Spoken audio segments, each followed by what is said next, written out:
Ngày 2. Đời sống bạn không phải là tình cờ. Ta là tạo hóa của con đã ở trong sự chăm sóc ta từ trước khi con ra đời. Nhà bác học Albert Einstein có nói, Đức Chúa Trời không chơi xúc xắc. Đời sống bạn không phải là tình cờ. Việc bạn ra đời không phải là một nhầm lẫn hay rủi ro, và sự sống của bạn không phải là một may rủi của thiên nhiên. Cha mẹ của bạn có thể đã không tính trước về sự ra đời của bạn, nhưng Đức Chúa Trời thì có đấy. Ngài không hề ngạc nhiên khi bạn ra đời. Thật ra, Ngài đã trông đợi điều đó. Từ rất lâu trước khi bạn được hoài thai trong bụng mẹ mình, thì bạn đã được hoài thai trong tâm trí của Đức Chúa Trời rồi. Ngài suy nghĩ về bạn trước, không phải là định mệnh, không phải sự tình cờ, không phải may mắn, không phải ngẫu nhiên mà bạn đang thở ngay trong lúc này đâu. Bạn hiện sống vì Đức Chúa Trời muốn tạo dựng bạn. Kinh Thánh bảo, Chúa sẽ làm trọn mục đích Ngài dành cho tôi. Đức Chúa Trời đã vẽ nên từng chi tiết nhỏ trên thân thể của bạn. Ngài cũng chủ ý lựa chọn chủng tộc, màu da, màu tóc và mọi đặc tính khác của bạn. Ngài đã tạo dựng thân thể bạn cách thật đặc biệt theo điều Ngài muốn. Ngài cũng quyết định những tài năng bẩm sinh mà bạn có, cũng như những nét đặc trưng trong cá tính của bạn. Kinh Thánh chép, Ngài biết rõ tôi bên trong lẫn bên ngoài. Ngài biết từng cái xương trong thân thể tôi. Ngài biết chính xác tôi được tạo dựng nên như thế nào, được nhào nặn ra sao từ chỗ không có gì. Bởi vì Đức Chúa Trời tạo dựng bạn với một mục đích, nên Ngài cũng quyết định thời điểm bạn sẽ ra đời và thời hạn bạn sẽ sống. Ngài có kế hoạch trước cho những ngày tháng trong cuộc đời bạn, lựa chọn chính xác lúc bạn ra đời và chết đi.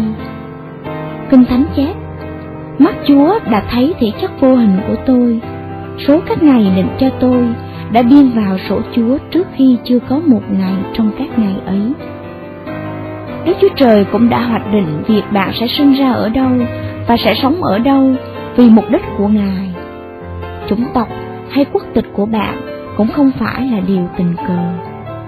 Đức Chúa Trời không để cho một chi tiết nào rơi vào ngẫu nhiên cả. Ngài hoạch định mọi điều đó vì mục đích của chính Ngài.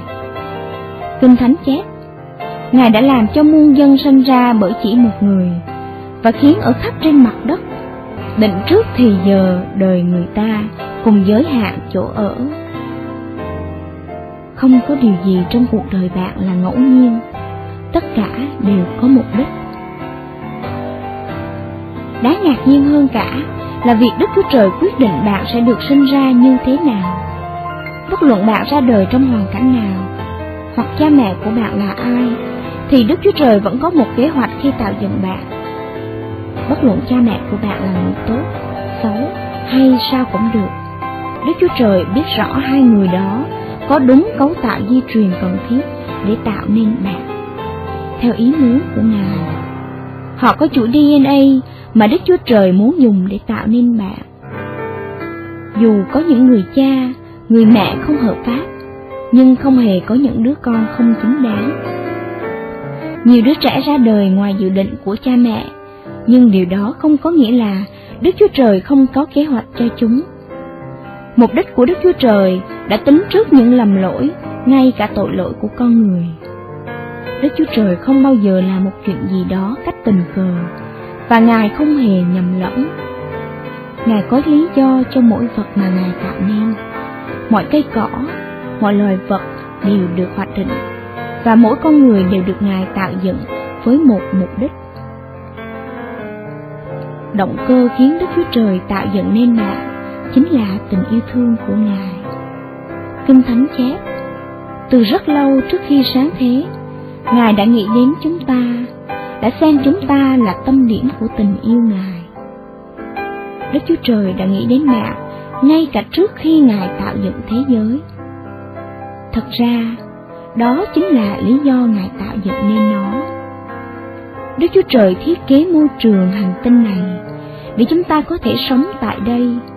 Chúng ta là tâm điểm của tình yêu thương Ngài và là điều quý giá nhất trong các tạo vật. Kinh Thánh chép, ấy chính Ngài theo ý muốn mình đã dùng lời chân thật sanh chúng ta, hầu cho chúng ta được nên như trái đầu mùa của những vật Ngài dựng nên. Đức Chúa Trời yêu bạn và quý trọng bạn như thế đó. Đức Chúa Trời không hề tùy tiện. Ngài lập kế hoạch rất chính xác. Các nhà vật lý, sinh học và khoa học khác càng nghiên cứu nhiều về vũ trụ bao nhiêu, thì chúng ta càng hiểu rõ hơn nó thích hợp một cách kỳ diệu cho sự hiện hữu của chúng ta như thế nào. Nó được tạo dựng với những đặc điểm chính xác có thể giúp con người sống được.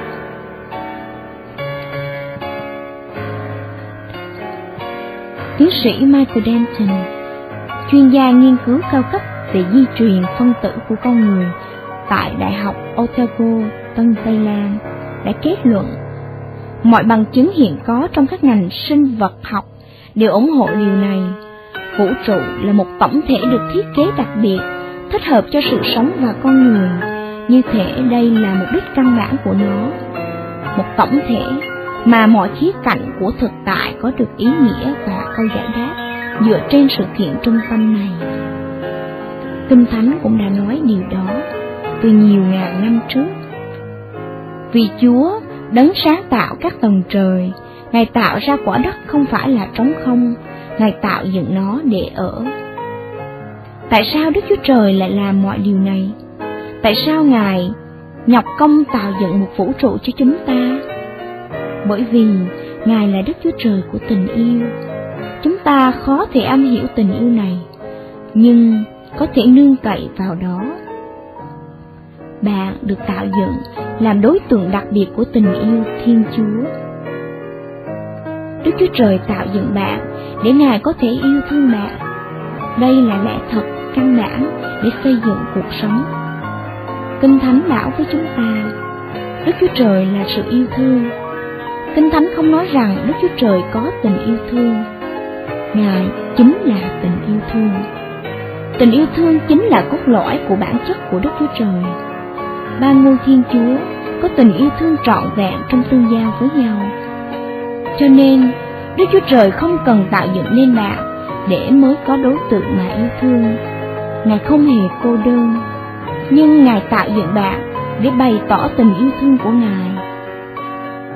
Chúa phán, hãy nghe ta đã gánh vác các ngươi từ lúc mới sanh, bồng ẵm các ngươi từ trong lòng mẹ, cho đến chừng các ngươi già cả, đầu râu, tóc bạc, ta cũng sẽ bồng ẵm các ngươi.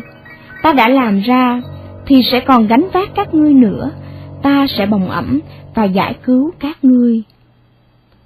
Nếu không có Đức Chúa Trời, tất cả chúng ta chỉ là những tình cờ, kết quả của sự ngẫu nhiên trong vũ trụ.